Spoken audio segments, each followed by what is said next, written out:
Welcome to our channel. ప్రస్తుతం మనతో పాటు ఉన్న vegetable therapist, sun spiritual society founder అయిన విక్రమాదిత్య గారు.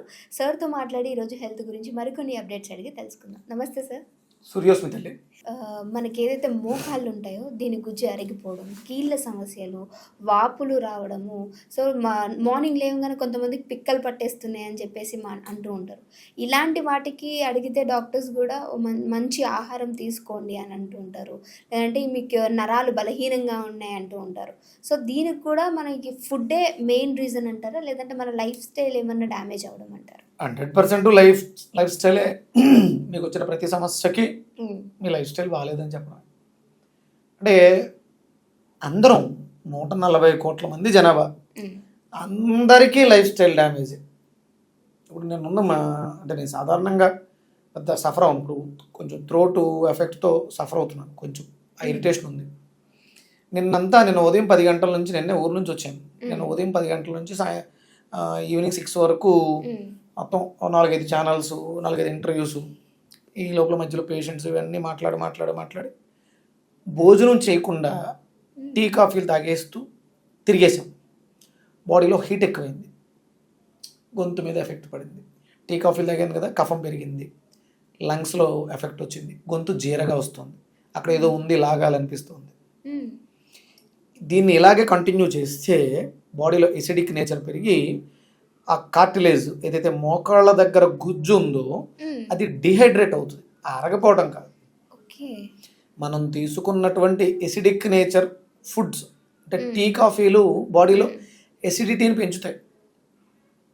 అది పెరిగి మోకాళ్ళని డ్యామేజ్ చేసేంత స్థితికి వెళ్తుంది. అది అంటే మోకాళ్ళు ఇబ్బందిగా ఉన్నాయంటే వాళ్ళు యాసిడ్స్ ఫుడ్స్, మసాలాలు ఎక్కువ తినకూడని పదార్థాలు, ఎక్కువ ప్రాసెస్ అంటే వేపుళ్ళు, ఇగురు కూరలు ఇలాంటి తినే అలవాటు ఎక్కువ ఉండడం, అసలు ఆల్కలైన్ ఫుడ్ వాళ్ళ జీవితంలో లేకపోవడం ప్రధాన కారణం. అంటే ఫ్రూట్ తినరు అసలు, వాళ్ళు రాగా దేన్ని తినలేరు.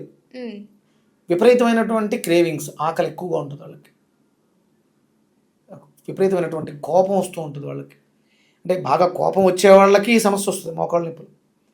సమస్య ఉన్న వాళ్ళకి కోపం వస్తుంది, సమస్య ఉన్న వాళ్ళకి ఎలాగో కోపం వస్తుంది, నడలేక ఇబ్బంది వచ్చేసి కోపం వస్తుంది. కోపం ఉన్న వాళ్ళకి ఈ సమస్య వస్తుంది. తన కోపమే తన శత్రువు, మీ కోపం మీకే శత్రువు. ఎలాగంటే మిమ్మల్ని బాధ పెట్టేస్తూ ఉంటుంది. అంటే మనం ఏదైనా నొప్పి, పెయిన్ అనుభవిస్తున్నాం అంటే దానికి కారణం కర్మ, మనం చేసేటువంటి పని. భోజనం తినడం కూడా ఒక పని, అది సత్కర్మ అయితే నీకు సుఖం ఇస్తుంది. మంచి భోజనం చేసామమ్మా, మంచి భోజనం, ఆకుకూరలతో మంచి అన్నాన్ని పెట్టుకొని, నెయ్యి వేసుకొని, శుభ్రంగా మంచి కారపొడి భోజనం చేస్తే సుఖం ఎలా వస్తుంది? మంచి నిద్ర వస్తుంది. శుభ్రంగా వెళ్ళి ఆ ఎడం చేతి వైపు తిరిగి పడుకుంటే 1 గంట అద్భుతమైనటువంటి ఆ ప్రపంచమే వేరు, ఎంత తృప్తిగా ఉంటుంది. విపరీతమైనటువంటి కారాలు మసాలాలతో ఉన్నటువంటి బిర్యానీలు తిని అప్పుడు నిద్ర వస్తుంది, కానీ కడుపులో గడబడిగా ఉంటుంది. ఇక్కడ ప్రశాంతత ఉంటుంది, అక్కడ గందరగోళం ఉంటుంది, లైట్గా ఉంటుంది. ఎసిడిక్ నేచర్ ఫుడ్సే మీకు మోకాళ్ళ నొప్పులు రావడానికి కానీ మీ బాడీలో ఎక్కడైనా ప్రాబ్లమ్స్ రావడానికి. నేను ఇంతకు ముందు ఎపిసోడ్లో మాట్లాడుకున్నాం మనం. హై ప్రోటీన్ మీకు అంత పని లేదు, ప్రోటీన్ తినే అర్హత లేదు మీకు. పని లేని వాళ్ళకి ప్రోటీన్ తినే అర్హత లేదు. ఇప్పుడు నీ జాబే ఉందమ్మా, నీకు ప్రోటీన్ ఎక్కువ అవసరంలా. నీదంతా మైండ్ గేమ్, నీదంతా వాయిస్ మీద ఉంటుంది. ఏసీ రూమ్లో కూర్చుని యాంకర్ చేయటమే. అప్పుడు నీకు శారీరక శ్రమ లేదు. నువ్వు పొద్దుటే ఆఫీస్కి వచ్చిన వెంటనే 3rd ఫ్లోర్కి రావడానికి లిఫ్ట్ ఎక్కుతావు, మెట్లెక్కే అలవాటు నీకు లేదు. నీకు ప్రోటీన్ తినాల్సిన అవసరం లేదు. మరి బాడీకి ప్రోటీన్ అవసరం అంటారు కదా సార్. ఇదేనమ్మా, ఈ పిచ్చిలోనే ఉన్నారు జనం అందరూ. Protein, carbohydrates, fats. నువ్వు పుట్టినప్పుడు మీ అమ్మ నీకు ఏమి ఇచ్చింది? ప్రోటీన్కి మిల్క్. ఏమున్నాయి అందులో? కాల్షియం అంటారు, బట్ తల్లి పాలలో పోషకాలు ఉంటాయి. అవును, పోషకాలతో ప్రోటీన్ తాను తయారు చేసుకుని నిన్ను తయారు చేసింది. ప్రోటీన్తో నువ్వు తయారవ్వాలా. ప్రోటీన్ తయారీకి కావలసిన పోషకాలన్నీ ఉన్నాయి, అందులో ఫ్యాట్స్ ఉన్నాయి, ప్రోటీన్ ఉంది, నీ ఎముకల పెరుగుదలకు కాల్షియం ఉంది, తల్లిపాలలో ఇవన్నీ పోషకాలు ఉన్నాయి, ప్రోటీన్ కాదు.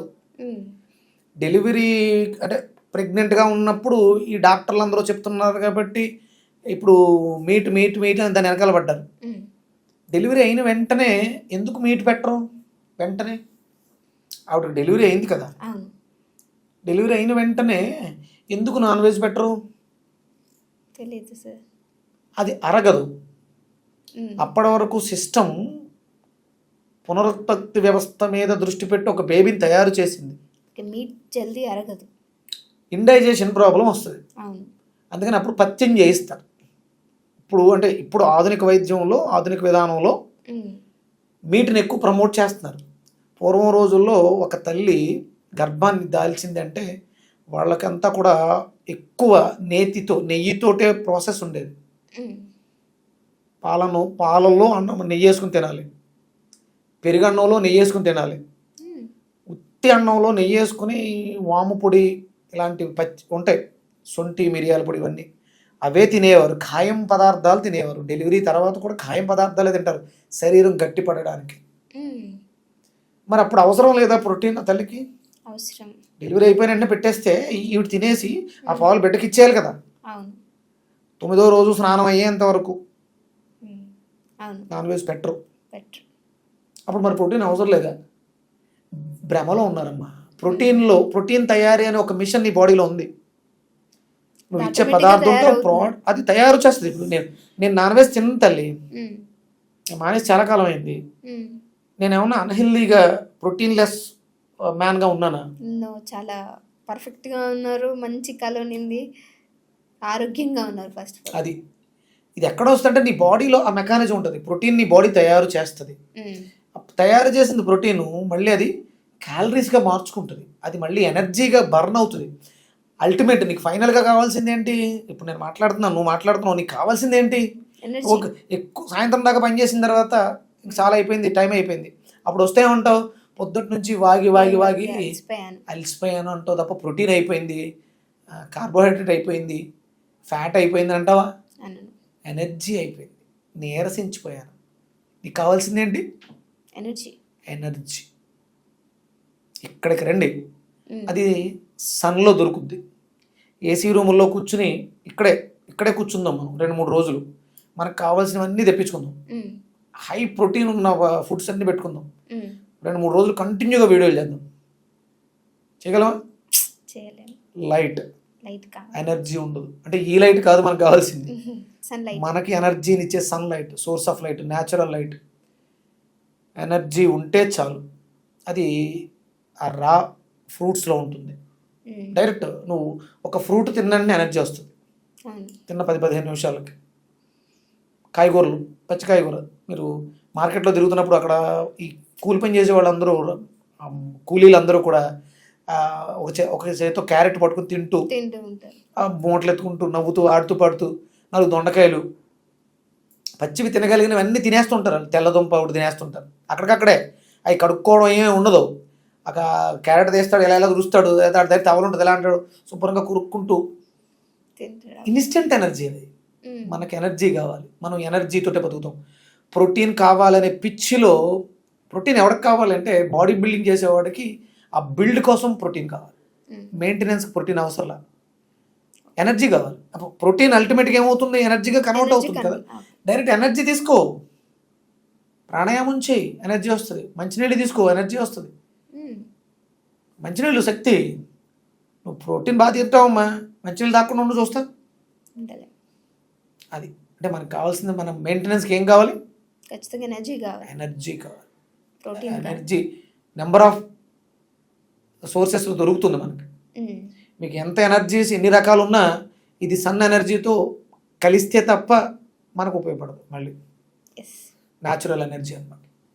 అందుకని ఈ మాంసాహారాలు అవి పక్కన పెట్టి న్యాచురల్గా వండనివి, ప్రాసెస్ చేయని, కుకింగ్ ప్రాసెస్ చేయని పదార్థాలు ఎక్కువ తీసుకోవాలి. 70%, ఒక 30% ప్రాసెస్ ఫుడ్స్ తీసుకుంటే హ్యూమన్స్గా ఉన్నాం కాబట్టి మీ వర్కౌట్స్ని బట్టి, మీ పనిని బట్టి మీరు తీసుకునే ఆ ఫుడ్ డెన్సిటీ, అంటే కుకింగ్ ఎంత ఉండాలి, ఉండాలి, అంటే ప్రోటీన్ తయారీకి కావలసిన ఫుడ్స్ ఏమున్నాయి? ప్రోటీన్ తయారీకి కావాల్సినవి దాల్స్. ఉమ్. మీకు కందిపప్పు కూడా ఎఫెక్ట్ అయిపోద్ది. కందిపప్పు. మీకు కందిపప్పు కూడా ఎఫెక్ట్. అది మీకు లివర్ మీద ప్రెజర్ ఇచ్చేస్తుంది. పెసరపప్పు, మినప్పప్పు మీకు ఏం పని చేయవు. ఎందుకు అంటే మీకు లైట్ వర్క్, బ్రెయిన్ వర్క్. అవును. మీరు కూర్చుని చేసే పనమ్మా, మీరేం శ్రమ పడరు. అవును. తట్టల ముట్టలు మోయరుగా, ఉహు. మిట్లెక్కి పైకి రారుగా. ఉహు. అదే మీకు కందిపప్పు కూడా ఎఫెక్ట్. మీకు కందిపప్పు సాంబార్ తిన్న రోజు, పప్పు తిన్న రోజు స్టమక్ బ్లోటింగ్ ఉంటుంది, గ్యాస్ వస్తుంది, అవును. ఇండైజెషన్ ప్రాబ్లమ్ వస్తుంది. నేను చెప్పేస్తాను కదా, మీ లార్జ్ ఇంటెస్టెన్స్లో ఇబ్బంది ఉంది, మీ లివర్లో ఎఫెక్ట్, మీ లివర్ మీద ప్రెజర్ ఉంది, ఉమ్. మీరు ఆల్రెడీ సఫర్ అవుతూ ఉంటారు, నాకు తెలుసు అది. ఓకే. అంటే మనిషి చేసే పనిని బట్టి మన బాడీలో ఉండే ఆర్గన్స్ ఏవి దెబ్బతిన్నాయని చెప్పొచ్చు. చెప్పచ్చు. నాకు మీ ఫేస్ చూస్తుంటే నాకు అంటే నాది old version, Vedic ancient Indian version. Okay. మొహం చూసి, చేతులు చూసి, మనిషిని చూసి వాళ్ళకున్న ప్రాబ్లమ్స్ ఏంటో చెప్దాం. బ్లడ్ టెస్ట్లు, రిపోర్ట్లు, స్కానింగ్లు, ఎక్స్రేలు కాదు మాది, అలా అనమాట. ఓకే. అంటే మనం తినే ఫుడ్ బాగాలేదు కాబట్టి ఇవన్నీ వస్తాయి. Okay. Thank you so much sir, మంచి ఇన్ఫర్మేషన్ ఇచ్చారు. సూర్యస్మిత.